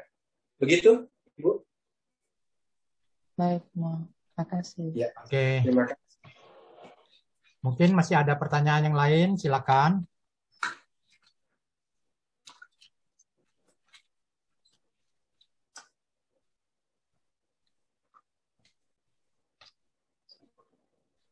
Adakah pertanyaan? Itu di ruang chat kayaknya ada itu. Oh, ya, satu ya, dari Pak Hiro-chan ya. Iya. Romo, dogma gereja Katolik tentang Bunda Maria dikandung tanpa noda dosa baru dikeluarkan setelah pesan-pesan Bunda Maria pada Bernadette Soubirous. Bagaimana ya, Mo? Iya, dogma Maria tanpa noda itu dikeluarkan tahun 1854. Penampakan Maria itu tahun 1858. Jadi ada jarak 4 tahun. Jadi duluan dogmanya daripada penampakannya. Yang cukup aneh kan begini, Bunda Maria kalau menampakkan diri itu menampakkan kepada orang-orang sederhana. Bukan kepada teolog, bukan kepada uskup. Tapi orang-orang sederhana, bukan kepada Romo. Tapi kepada anak kecil, 3 anak kecil di Fatima, petani sederhana di Guadalupe, dan gadis miskin pencari kayu bakar di Lourdes, di Lourdes. Pasti bukan tanpa alasan Maria menampakkan diri kepada orang-orang sederhana ini. Termasuk Maria dikandung tanpa noda, itu pesan Maria kepada Bernadette Soubirous 4 tahun setelah dogma itu dikeluarkan. Yang menarik adalah dogma pada waktu itu ditulis dalam bahasa Latin. Bernadette dari Soubirous itu jangankan tahu bahasa Latin, membaca dan menulis saja tidak sanggup. Dan dia pun nggak bisa bahasa Perancis seperti saya. Saya lebih bisa bahasa Perancis daripada Bernadette ya, karena Bernadette ngomong dialek Pyrénéen istilahnya, yaitu campuran antara bahasa Perancis dengan bahasa Basque Spanyol. Jadi bahasa Perancis aja tuh saya yakin Bernadette juga agak pelintut-pelintut, seperti misalnya orang pedalaman agak susah berbicara bahasa Indonesia. Ya. Tapi saya yakin Pak Paulus bisa bahasa Indonesia, walaupun tadi bahasa napaknya keluar ya, tapi dia bisa bahasa Indonesia lah ya. Tapi Maria Bernadette dari Bernadette Soubirous itu saya yakin agak kacau bahasa Perancisnya, karena dia lahir di perbatasan Perancis Spanyol dan dia lebih ke Spanyol, ke suku Basque daripada ke Perancis. Nah, bayangkan perempuan miskin, anak dari penggiling gandum yang tinggal di kota kecil yang namanya Lourdes. Itu orang tua Bernadette nggak punya rumah loh, dia pindah-pindah loh rumahnya. Dia pernah tinggal di penggilingan gandum karena nggak punya tempat tinggal. Nah, Maria menampakkan diri kepada Bernadette 4 tahun setelah dogma Maria Immaculata dikeluarkan. Bagaimana mungkin seorang gadis sederhana, miskin, bisa mengucapkan nama Maria dikandung tanpa noda, tanpa membaca dogmanya? Maka ketika Romo Paroki mendengar, ketika bertanya, siapa yang menampakkan dirimu? Tanya besok ya. Dan kemudian Bernadette bertanya, siapa namamu? Karena Romo Paroki saya bertanya, Bunda Maria mengatakan, aku yang dikandung tanpa noda. Dan kemudian Bernadette meneruskan, Romo, perempuan yang menampakkan diri kepada saya ini namanya Maria dikandung tanpa noda. Yang dikandung tanpa noda. Romo Paroki kaget luar biasa. Bagaimana mungkin anak ini bisa tahu dogma? Padahal dia nggak bisa baca.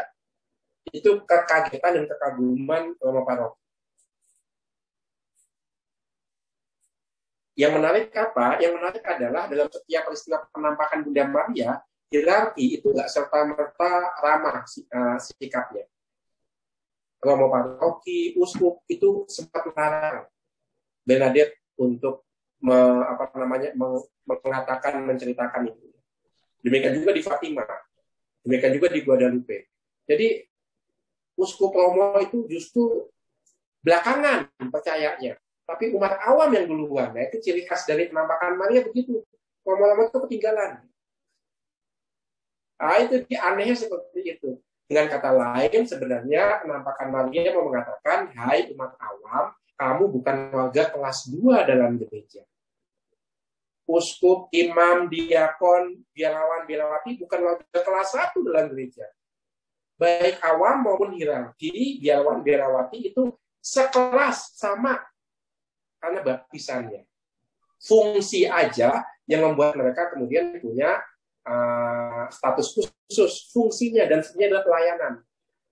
Maka syukurlah gereja Katolik punya Bunda Maria, bisa membantu gereja seimbang, tidak menempatkan pastor di atas, uskup di atas. Nah, itu Bunda Maria menampakkan diri kepada awam, anak kecil, bukan kepada teolog, imam dan uskup.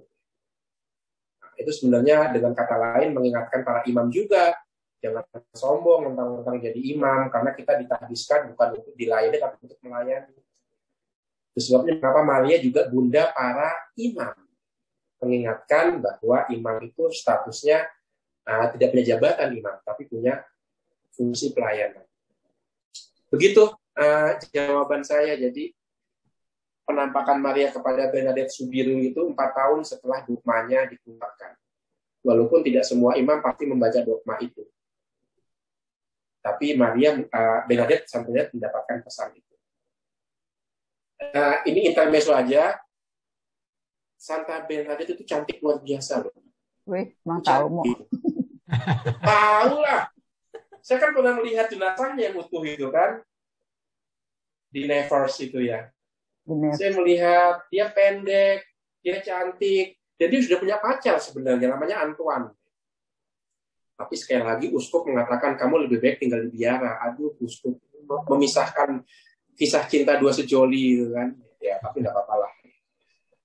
Maka ada satu film tentang bagaimana Bernadette terpisah dengan Antoine pacarnya itu, dan kehidupan Santa Bernadette di biara itu kehidupan yang tidak mudah loh. Karena di biara itu kemudian Bernadette disiksa dalam tanda kutip oleh kepala biaranya yang cemburu. Kenapa kok Maria menampakkan diri kepada gadis miskin ini, bukan kepada saya? Jadi kepala biaranya cemburu karena Bernadette sebagai anggota baru lebih terkenal daripada dia. Maka dikasih pekerjaan yang berat-berat itu. Maka mati muda kan Santa Bernadette. Nah itu. Jadi sekali lagi ketika Bernadette menerima penampakan, tugas berat menanti dia sampai dia kemudian di dalam tanda kutip diperlakukan secara tidak adil oleh kepala biaranya. Karena kecemburuan. Maka hati-hati dengan cemburu dan iri hati. Itu melahirkan pembunuhan karakter. Itu jawaban saya. Terima kasih. Oke, makasih Mo. Ini ada informasi juga dari Bapak Hiro Chan, katanya kalau teman-teman mau menonton film, itu bagus, itu film jadul yang masih hitam putih, katanya, tentang Bernadette Sobiru. Berjudul The Song of Bernadette dari studio 21st Century Fox katanya. Ya, mudah-mudahan teman-teman bisa dapat film itu, bisa ditonton. Ini ada pertanyaan dari Pak James B.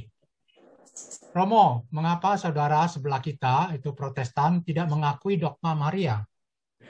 Saudara sebelah itu? Cek toko sebelah, Pak. Cek toko sebelah nih kita. Ya, mengapa? Sebenarnya begini, ini menarik.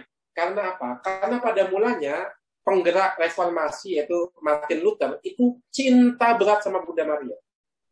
Martin Luther itu karena dia muridnya Santo Agustinus, artinya dia mengikuti ajaran Agustinus. Dan Agustinus kita tahu muridnya Santo Ambrosius, dan Ambrosius kita tahu dari pemaparan tadi, Mariolog pertama, memiliki devosi yang kuat kepada Bunda Maria. Jadi, Martin Luther, pendiri gereja Protestan, itu punya devosi yang sangat kuat terhadap Bunda Maria.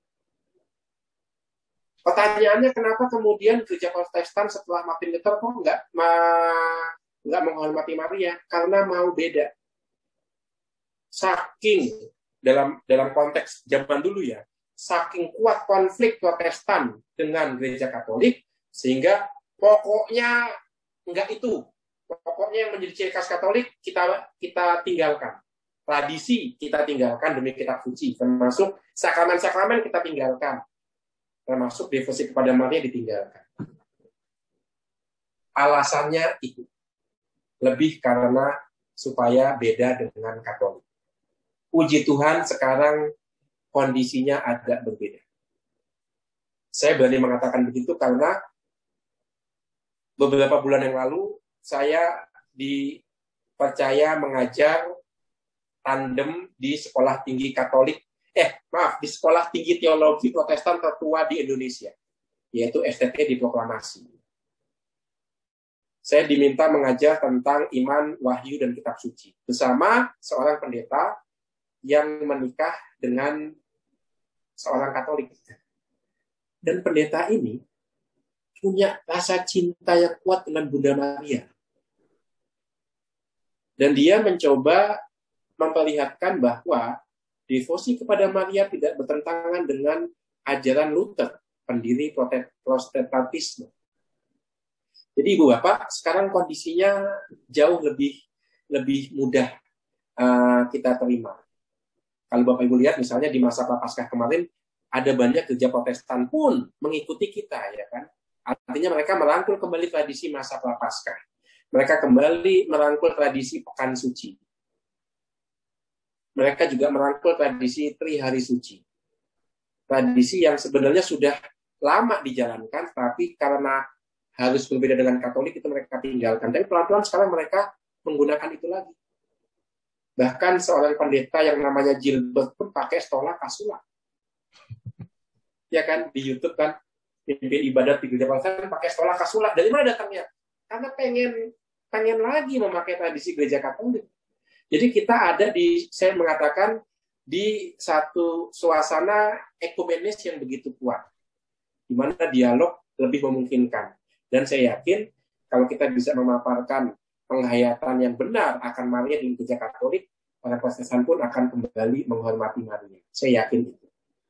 Karena tidak ada yang bertentangan dengan ajaran mereka sebenarnya. Karena asal beda saja ya, kemudian Maria tidak diberi tempat. Nah, itu jawaban saya. Oke, baik Pak James, sudah terjawab ya Pak James. Iya.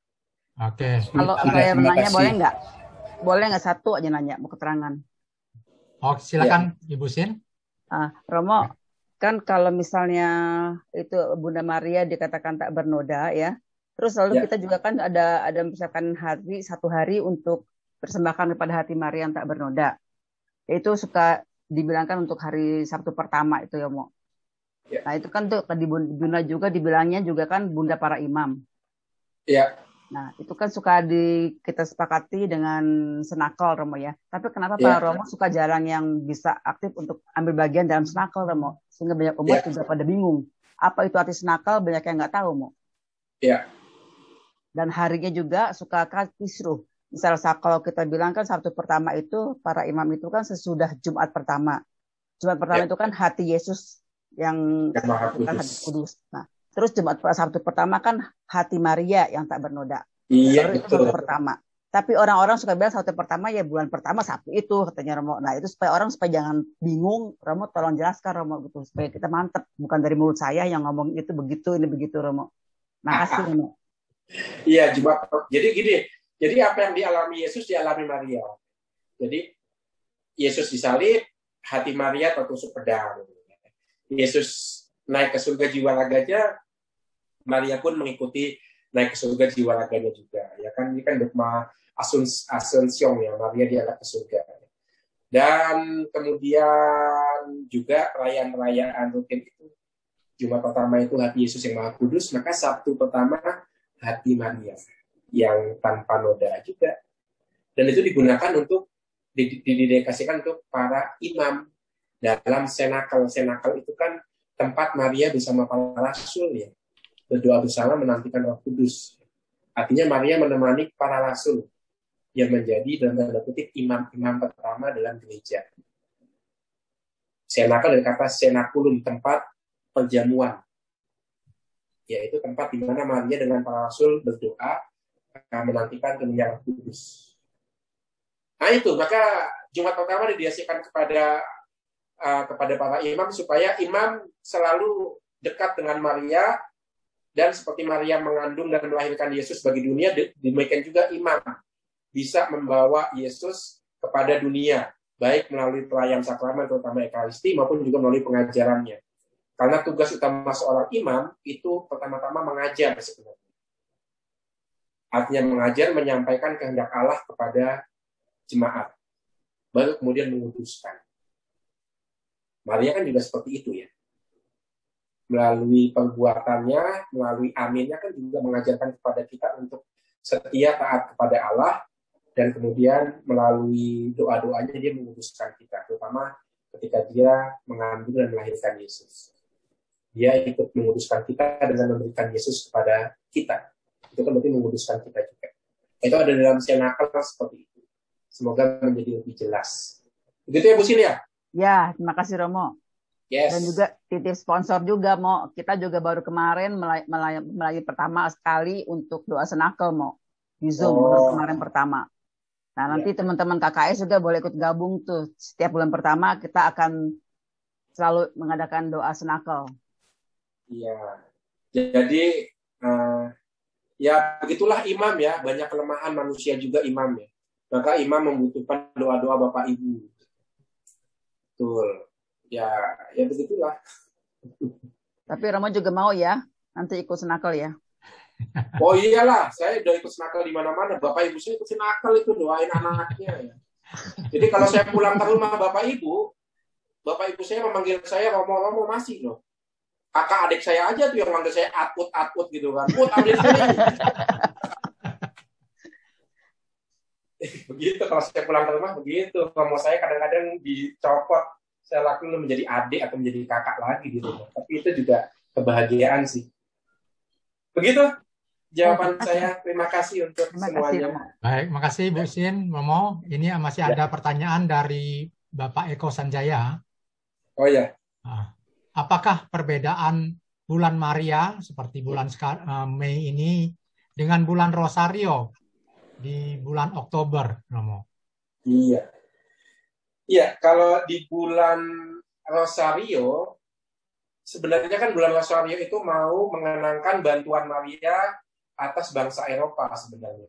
Ketika Eropa dihindarkan dari invasi Kekaisaran Ottoman Turki yang notabene Muslim.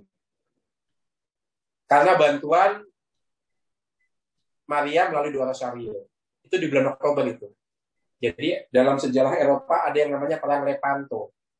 Perang Lepanto itu ketika armada kepausan dibantu dengan armada dari raja-raja Eropa harus berhadapan dengan armada laut Kekaisaran Ottoman yang jauh lebih besar dan jauh lebih kuat.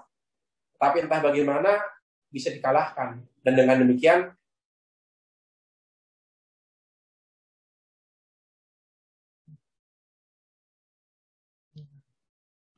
ya. Nge-lag ya, Mo ya. Nge-lag, nge-freeze ya, Romo. Nge-lag. Ya, teman-teman kita tunggu sebentar, mungkin bisa di reset ulang. Belum nyala Romonya. Melewati kesulit. Itu Rosario seperti itu.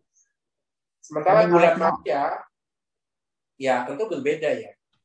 Nah, Maria di bulan Mei, bulan Maria, kita mengarah kepada pribadi Marianya.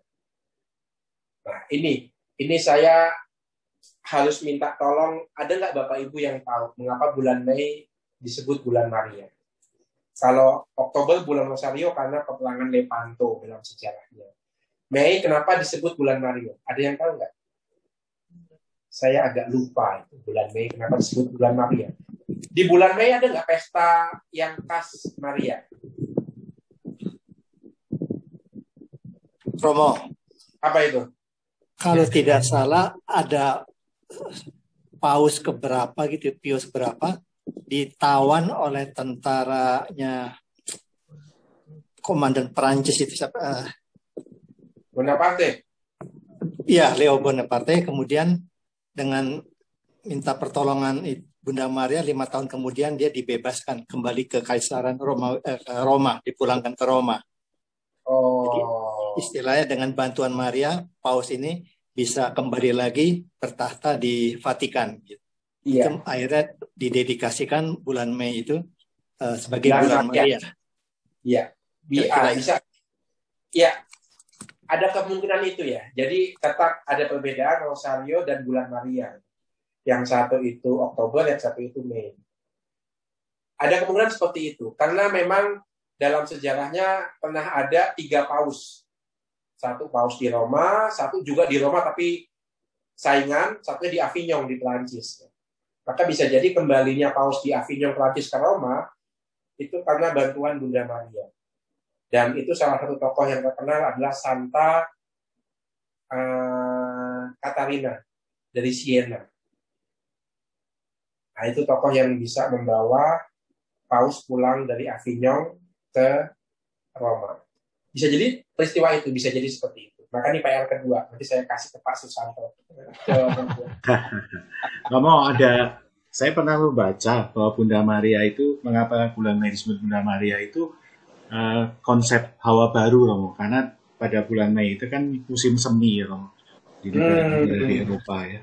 Dan dihubungkan dengan Bunda Maria yang menjadi hawa baru ya. Hawa sendiri artinya ibu dari semua yang hidup. Living. Betul. Jadi itu ada kemungkinan lagi seperti itu. Ya. Makanya banyak Romo lahir di bulan Mei, betul itu.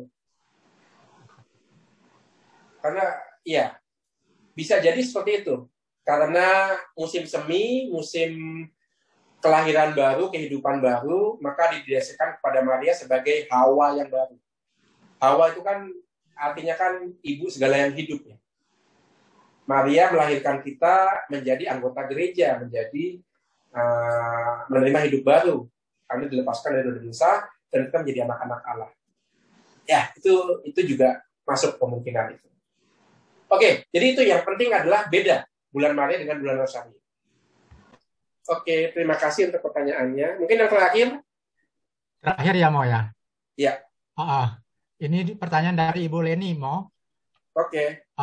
Apakah orang non-Katolik boleh berdoa Rosario? Boleh. Saya pernah didatangi oleh satu mahasiswi yang Protestan. Dia curhat masalah keluarganya. Karena dia sebagai mahasiswi, rupanya sudah mahasiswi yang mendapatkan beasiswa ke Perancis, ya ke Paris. Rupanya dia meninggalkan suaminya di Jakarta, dan karena ada jarak, lalu kadang-kadang miskomunikasi dan berantem gitu kan. Lalu saya menyarankan untuk berdoa di Kapel Mendali Wasiat. Padahal Protestan gitu. Maka saya sarankan berdoalah kepada Bunda Maria di Kapel Mendali Wasiat. Dan ketika dia berdoa di situ, dia merasakan kedamaian, ketenangan, kebablasan. Dia tiap Sabtu ke Mendali Wasiat berdoa kepada Bunda Maria. Terus pulang ke Indonesia, hidup masih dengan suaminya yang dulu, dan ya tetap Protestan. Dengan kata lain, yang namanya devosi, itu bisa dijalankan oleh siapapun. Maka orang Protestan pun bisa mendoakan Rosario. Bahkan orang Islam sendiri kan menghormati Maria, seperti di awal saya katakan. Ya. Siti Maryam. Siti Miriam. Itu pun dihormati oleh saudara-saudara kita Muslim. Nah itu, jadi bisa Rosario didoakan oleh Protestan. Itu jawaban saya. Oke, makasih Mo. Ya. Kira-kira masih ada waktu sedikit lagi Mo? Oh ya, oke deh kalau masih ada masih bisa bertahan, oke. Kelihatannya semakin malam semakin panas ini Mo. Waduh. Dari Ibu Mary G, Mo. Ya. Apa yang dimaksud dengan Maria Sang Tabut Perjanjian Baru? Mungkin ini di litani ada ya, Mo? Ya. Ya. Jadi ada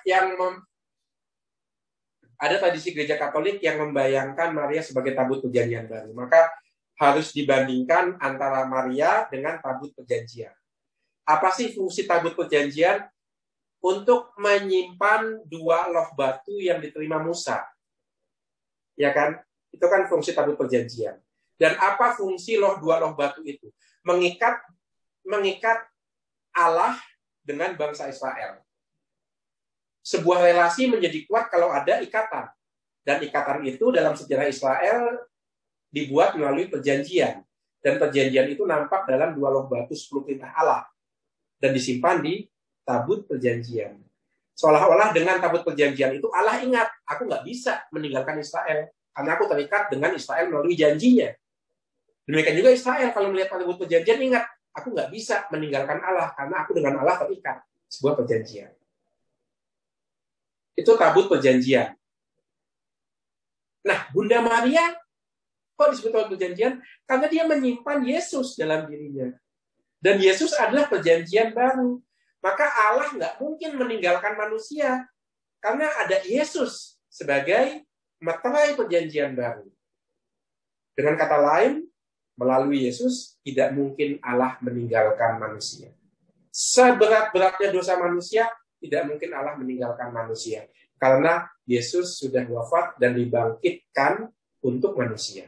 Sebaliknya manusia juga ingat, aku udah berdosa berat nih. Aku pasti ditinggalkan Allah, aku pasti nggak diampuni. Lihat Yesus, loh. Dia sudah menghapus dosamu di kayu salib. Maka jangan katakan, kamu nggak mungkin lagi diterima oleh Allah, nggak mungkin. Seberat-berat dosamu, kamu pasti diterima oleh Allah. Karena Allah sudah mengikat dirinya dengan kamu melalui Yesus. Melalui darahnya. Nah itu, maka benar disebut tabut perjanjian baru. Karena dengan melihat Maria, kita ingat akan Yesus. Perjanjian baru yang membuat kita yakin tidak akan pernah ditolak oleh Allah seberat apapun dosa kita. Itu. Karena Allah sudah mengikatkan diri dengan kita. Dalam perjanjian lama kan tertulis, kalau ada seorang ibu melupakan anaknya, aku tidak akan melupakan engkau. Dan itu dituntaskan dalam Yesus dari Nazaret yang wafat bagi kita. Bahkan sampai ke pintu maut pun dia nyantonin kita. Dia menyertai kita sampai ke alam maut karena dia sudah pernah ke sana juga. Maka Maria disebut tabut perjanjian baru. Karena dia menyimpan Yesus sebagai perjanjian baru dan melalui di situ ditegaskan Allah tidak mungkin meninggalkan manusia.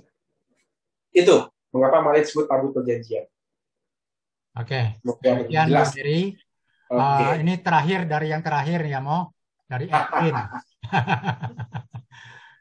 Izin tanya, Pastor, kenapa Bunda Maria ditahbiskan menjadi seorang santa?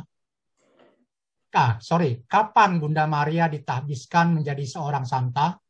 Dan jika Bunda Maria ditahbiskan menjadi orang kudus karena mengandung Yesus, anak Allah, apakah itu artinya kita baru mengakui ketuhanan Yesus pada saat Bunda Maria menjadi santa?